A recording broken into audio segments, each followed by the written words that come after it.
నమస్తే, welcome to our channel.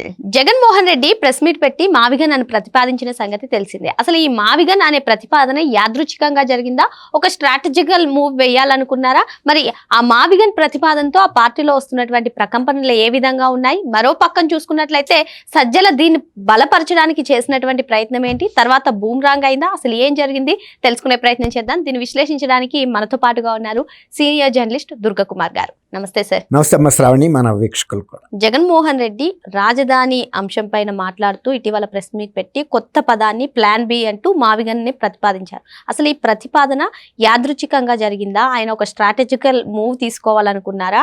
ఆ తర్వాత ఆ పార్టీలో వచ్చినటువంటి ప్రకంపనలు ఏంటి? మరి ఇప్పుడు సజ్జల చేసినటువంటి ప్రయత్నం ఏంటి? ఆ ప్రయత్నంతో సజ్జల పరిస్థితి ఏంటి? ఏం చెప్తారు సార్? ఇది మీరు అడిగిన ప్రశ్న చాలా విస్తృతమైన ప్రశ్న. కానీ జగన్మోహన్ రెడ్డి గారు ఇది ఒక ప్రణాళికగా బద్ధంగా మాట్లాడా లేకపోతే యాదృచ్ఛికంగా మాట్లాడాడని అడిగారు. యాదృచ్ఛికంగా కాదు, ప్రణాళికాబద్ధంగా కాదు, తనకున్న అహంభావంతో మాట్లాడాడు. తను ఏది మాట్లాడినా దానికి ఒక అర్థం చెప్పగలిగిన వాళ్ళు అడుగులకు మడుగులు ఎత్తే జనం ఉన్నారు, నమ్మే జనం కూడా ఉన్నారు. కాబట్టి తను పెద్దగా ఆలోచించాల్సిన అవసరం లేదు. ఆంధ్రప్రదేశ్ ప్రజల గురించి ఆలోచించి మాట్లాడే అవసరమే లేదు. ఎటువంటి మాట మాట్లాడైనా మనం సమర్థించుకోగలం. అమరావతి రాజధానిని లోపల విభేదిస్తూనే, వ్యతిరేకిస్తూనే అమరావతి మీద తీపి కబుర్లు చెప్తా కాలక్షేపం చేస్తూ వచ్చాము. దాంతో అందరినీ వంచన చేస్తున్నాము. ఇంతవరకు మనని రెడీ హ్యాండెడ్గా ఎవరు పట్టుకోలేకపోయారు. మనం ఏం చెబుతున్నామో మొన్న కూడా సజ్జల రామకృష్ణారెడ్డి మళ్ళీ లేటెస్ట్గా అమరావతి గురించి మాట్లాడాడు. ఆయన ఏం మాట్లాడాడో ఎవరికి అర్థం కాల. ఆయన మాట్లాడాల్సిన అవసరం లేదు. ఆయన ఎప్పుడు ప్రజలకు సంబంధించిన అంశాల్లో ప్రజల నుంచి ఎన్నికైన మనిషి కాదు, ప్రజల తరపున ఎప్పుడు బాధ్యత పడిన మనిషి కాదు. ఏదన్నా బహిరంగ సభల్లో ప్రజల ముందుకు వచ్చి ఏదైనా వాగ్దానాలు చేసిన మనిషి, ప్రజల్ని నమ్మించిన మనిషి కూడా కాదు. జగన్మోహన్ రెడ్డి మాట్లాడాల్సిన విషయాల్ని ఇతను ఒక మౌత్ పీస్గా మాట్లాడాడు. జగన్మోహన్ రెడ్డి మొన్న మీరు అడిగారు కదా, ఏమన్నా ఒక ప్రణాళిక వేసుకుని మాట్లాడా కుట్రపూరితంగా అని. కుట్ర అంటే లోన ఎట్లాగో కుట్ర ఉంది. కాకపోతే ఇది కూడా ఒకటి వదిలి చూస్తే ఈ కన్ఫ్యూజన్ అంటే, మనం ఒక తత్వవేత్త చెబుతాడు, ఇఫ్ యూ కెనాట్ కన్ఫ్యూజ్ అని. మనం అవతల వ్యక్తిని కనుక కన్విన్స్ చేయలేకపోతే కన్ఫ్యూజన్ అన్న చేయమని. ఆ సిద్ధాంతాన్ని జగన్మోహన్ రెడ్డి గట్టిగా నమ్మాడు. ఇంతవరకు ఈ రాజకీయాల్లో అలాంటి ఈ కన్ఫ్యూజన్ ద్వారా నేను నెట్టుకొస్తున్నాడు. ఆయన దొంగలు ఆముదం పూసుకుని వెళ్తారంటారు దొంగతనాలకి, ఎందుకంటే పట్టుకున్న వాళ్ళు చెక్కరు, జారిపోయి వెళ్ళిపోతారు. అట్లాగే ఈయన రాజకీయ ప్రత్యర్థుల్ని కన్ఫ్యూజ్ చేస్తూ ఆయన ఇది పబ్బం గడుపుకుని బయటకు వెళ్ళిపోతున్నాడు. కాబట్టి అటువంటి ప్రయత్నమే చేశాడు. ఇంకొకటి ఏంటంటే, పనిలో పనిగా ఆయన ఆలోచించింది 3 జిల్లాల ప్రజలకి తకరారు పెట్టొచ్చు. ఎక్కడో కాదు, ఇక్కడే. అంటే with in the core area of the Andhra Pradesh. అంటే పాత కృష్ణా జిల్లా 2 అయింది ఇప్పుడు, ఎన్టీఆర్ అండ్ కృష్ణ. గుంటూరు జిల్లాకి సంబంధించి గుంటూరు రాక, తర్వాత అవతల వేరే ఉంది పల్నాడు జిల్లా. కానీ ఈ 3 జిల్లాలకు సంబంధించి ఇతను 110 కిలోమీటర్లు చెప్పాడు కదా. ఇప్పుడు వీళ్ళల్లో వీళ్ళు కొట్టుకుంటారు. అమరావతిగా కనుక వదిలేస్తే అమరావతి ఒక జిల్లాకే చెందింది, ఒక పాకెట్లో ఉంది. కానీ అమరావతి విస్తృత పరిధి 2 జిల్లాల్లో కూడా బాగా ఉంది. అంటే జిల్లా అంచుల రాక ఉంది. అటు జగ్గపేట అంటే ఆ ఏరియా రాక ఉంది, అటు సత్యనపల్లి నరసరావుపేట ఆ ఏరియా ఉంది, మళ్ళీ ఇటు వస్తే ఇటు మచిలీపట్నం రాక ఉంది, అటు వెళ్తేనేమో మళ్ళీ తెనాలి దాటి కూడా ఉంది. అది మర్చిపోయాడు అతను. మర్చిపోయి ఇదొక ప్రపోజల్ అటు వదిలాడు గాలికి, అంతే. ఒక ఫెయిలర్. అంటే ఈ ఫెయిలర్లు వదలటం ద్వారా ప్రజల దృష్టిని, తర్వాత ప్రత్యర్థుల దృష్టిని మళ్ళిస్తూ అసలు రాజకీయ అంశాలని లేకపోతే కీలక అంశాలను, ఇప్పుడు ఆయన కుటుంబంలోనే చాలా తకరారు వచ్చింది ఆస్తుల విషయంలో. రెండోది, పార్టీకి తను ఏ విధమైనటువంటి దిశానిర్దేశం చేయలేకపోతున్నాడు. తర్వాత పార్టీ అసెంబ్లీకి వెళ్ళపోవటం వలన 10 మంది ఎమ్మెల్యేల్లోనూ అసంతృప్తి పెరిగింది.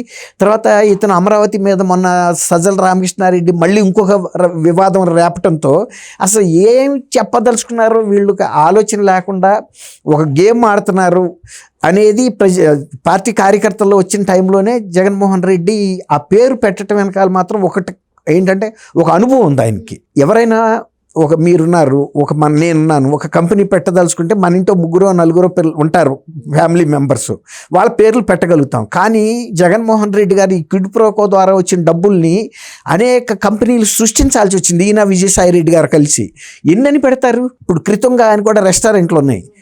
అంటే కృష్ణా నది, తుంగ అంటే తుంగభద్ర నది, అది రాయలసీమలో ఉంది. అంటే ఇటు కోస్తా రుసులు, అటు రాయలసీమ రుచులు అన్నట్టు కృతంగా అదొక కాయిన్ చేశారు వర్డ్.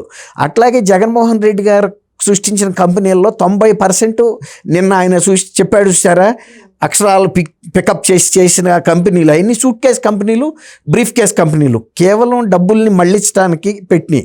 కాబట్టి ఎన్నని పెడతారు? ఇప్పుడు దేవుళ్ళ పేరు పెట్టలేరు, వాళ్ళ కుటుంబ సభ్యుల పేరు పెట్టలేరు, లేకపోతే ఏదైనా సరే ఇటువంటి క్రియేషన్ చేసిన అనుభవం ఆయనకు ఉంది కాబట్టి టక్మని చెప్పేశాడు.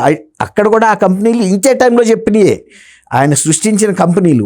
అందువల్ల ఆ అనుభవం ఉంది కదా, ఆ లెటర్స్ని పెట్టేసి ఏదో కంపెనీ లెటర్ ప్యాడ్ పెట్టేయటం, దాన్ని ప్రమోట్ చేయటం, ఒక అకౌంట్ ఓపెన్ చేసేయటం, ఈ డబ్బులు నటు మళ్ళించడం, ఇక ఆ కథా కార్ఖానా అంతా ఆయన తెలుసు కదా. అదే ఉద్దేశం మీద వదిలేడు అంతే. లేకపోతే మామూలు వ్యక్తులకైతే అట్లాంటి క్రేజీ ఐడియా రానే రాదు. చూశారు కదా, మచిలీపట్నం విఐ మావి గన్, మళ్ళీ ఇంకోటి వచ్చేసింది ఆయనకి, గన్ అని పెడితే నా జగన్లో పేరు పెట్టారని అనుకుంటారు, వాళ్ళు పెట్టరు కాబట్టి అది మరి ఆలోచించుకోమని మళ్ళీ అదొక చమత్కారం, చలోక్తి. ఈ తెక్కలతనంలో కూడా, తొగ్లక్ మాటల్లో కూడా ఒక చలోక్తి. దాంతో ఏమైంది, ఇప్పుడు జనం ముందు అసలు ఇప్పటికే పార్టీ సమాధి స్థితిలోకి వెళ్ళింది. నిన్న ఆ సమాధి మీద ఆయన గ్రానైట్ రాళ్లతో కట్టేసి దాని మీద ఇది పెడతారు, గ్రనైట్ చెక్కి ఫలానా వారు చనిపోయారు, ఫలానప్పుడు పుట్టారు, ఫలానప్పుడు చనిపోయారని మరణం పెడతారు. అట్లాగే నిన్న 2 ఏప్రిల్ రోజున జగన్మోహన్ రెడ్డి గారు ఈ మాట ఎప్పుడైతే మాట్లాడాడో ఆ సమాధికి పూర్తి స్థాయిలో గ్రానైట్ స్టోన్ కూడా పెట్టినట్టు అయిపోయింది. దాంతోనే ఇవాళ నాయకులు కూడా ఎవరు బయటకు వచ్చి మాట్లాడలేకపోయారు. అదే చెప్తున్నాను, సజ్జల రామకృష్ణారెడ్డి జగన్మోహన్ రెడ్డి నోటమ్మటే ఏదొచ్చినా కూడా అది సువాసన కలిగిన విషయమే అని దాన్ని నాయకులకు కొంతమంది మాజీ మంత్రులకు ఫోన్ చేస్తే మాజీ మంత్రులు గడ్డి పెట్టారు. ఏంటి మీరు ఏం మాట్లాడుతున్నారు, అదేమన్నా మావి గన్ అని మాట్లాడిన తర్వాత పెద్ద ట్రోలింగ్ అవుతుంది. పార్టీ విశ్వసనీయత పూర్తిగా పోయింది. అసలు మనం అమరావతి పట్ల ఎంత ద్వేషంతో ఉన్నామో ఇవాళ రాక దాన్ని తేనె పూసిన కత్తిలాగా మనం మేనేజ్ చేశాము. కానీ ఇవాళ ఆయన బయటపడి చెప్పేసిన తర్వాత అమరావతి పక్క నుంచి ఇంకో రాజధాని పెట్టమన్న తర్వాత అమరావతి వద్దని చెప్పినట్టే కదా. దాంతో మేము వెళ్ళి ప్రజల ముందు చెప్పలేకపోయాం. ఇంకోటి, అసలు ఒక పార్టీకి ఒక విధానం ఉండాలి, ఒక వ్యవస్థ ఉండాలి, ఒక కోర్ కమిటీ ఉండాలి. ఏదైనా అధ్యక్షుడు ఒక ప్రకటన చేసే ముందు ఇది చేస్తే దీనివల్ల లాభం ఏంటి, దీని ఎలా ప్రభావితం అవుతారు ప్రజలు అనేది, ఎలా రియాక్ట్ అవుతారో చూసుకోవాలి. చూడకుండానే మాట్లాడేశారు. మేము కృష్ణా గుంటూరు జిల్లాలో, ఉమ్మడి కృష్ణా గుంటూరు జిల్లాల నాయకుడిని పిలిపించి ఇదిగో నేను ఇట్లా చెప్పదలుచుకున్నాను, ఇది ఓకేనా, చెబితే బాగుంటుందా బాగోదా అని అడగాలి కదా. అడగకుండా మాట్లాడి ఇప్పుడు వచ్చి నువ్వు వచ్చి నీ మూలాన్ని ఇంతవరకు జరిగిన నష్టం చాలేదా, ఇంకా ఎగురుకుంటా వస్తున్నావా అని సజ్జల రామకృష్ణారెడ్డిని చెడామడా తిట్టారు. తిట్టేటప్పటికి ఇక అర్ధంతరంగా దాన్ని మూసేసుకుని తగ్గాడు వెనక్కి.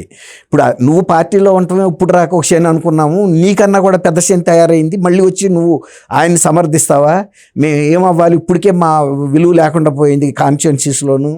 ఇష్టానుసారంగా మీరు ప్రతి మాటని తిక్కల మాటలు మాట్లాడినా మేము సమర్థిస్తూ వచ్చాము.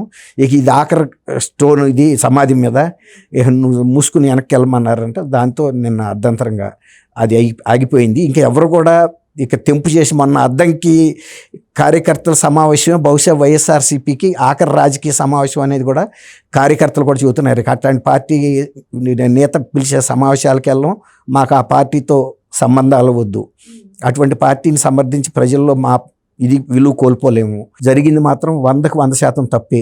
ఏ రాజకీయ నాయకుడు మాట్లాడకూడని మాటలు మాట్లాడేది అతను. దాన్ని సమర్థించి మాకు ఉన్న గ్రామాల్లో కొద్దిపాటి పరపతి కూడా పోగొట్టుకుని మేము బతకలేము. ఆయనకంటే వేల లక్షల కోట్లు ఉన్నాయి. మేము ప్రజల్లో తిరగాల్సిన మనుషులని. ఇవాళ కాకపోతే రేపైనా ఏదో ఎంతో అంతో రాజకీయ భవిష్యత్తు ఉంటుందని వచ్చిన వాళ్ళమే తప్ప ఇటువంటి రాజకీయ ఆత్మహత్యల్లో మేము భాగం కాలేము అనే భావన వ్యక్తం అవుతుంది. ఓకే సార్, మరో అంశంతో మళ్ళీ కలుద్దాం. Thank you sir. Thank you అమ్మ శ్రావణి, మన వీక్షకులు కూడా.